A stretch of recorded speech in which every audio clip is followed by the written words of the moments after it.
Hello guys, मी आणि आई आता आलेलो आहोत वाळलेला मावरा घ्यायला. सोनाला भिवंडी येते बायपास जवळून फक्त 2 किलोमीटरवर आहे ही लोकेशन. वाळलेल्या मावऱ्यामध्ये तुम्हाला भरपूर सारे टाईप बघायला भेटतील. चला आता एक एक करून कोणत्या कोणत्या टाईपचे वाळलेला मावरा ते बघूया. माझा ऑल टाइम फेवरेट असणारा म्हणजे जवला. जवल्यामध्ये पण 2 टाईप आहेत, एक खाऱ्या पाण्यातला जवला आणि एक गोऱ्या पाण्यातला जवला. वाळलेले ढोमी या काय नवीन जिताडा पण वाळलेला विकतात, मी पहिल्यांदा बघितला. वाळलेला जिताडा बघा कसा चिकना दिसते. हो हो, सुरमईच्या बोट्या, अरे वा बोट्या मस्त.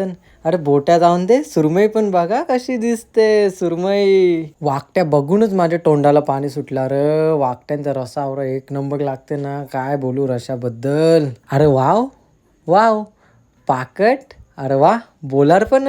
कोलबीच्या 2 टाईप, मोठी साईज म्हणजे सुकट, बारकी साईज म्हणजे जवला. मांदेली ना नक्की एकदा चुलीन बुजून खाऊन बघा, एक नंबर लागतात. पूर्ण ॲड्रेस डिस्क्रिप्शन मध्ये दिलेला आहे आणि व्हिडिओ आवडल्यास नक्कीच लाईक कमेंट शेअर करा. तोपर्यंत टाटा बाय बाय.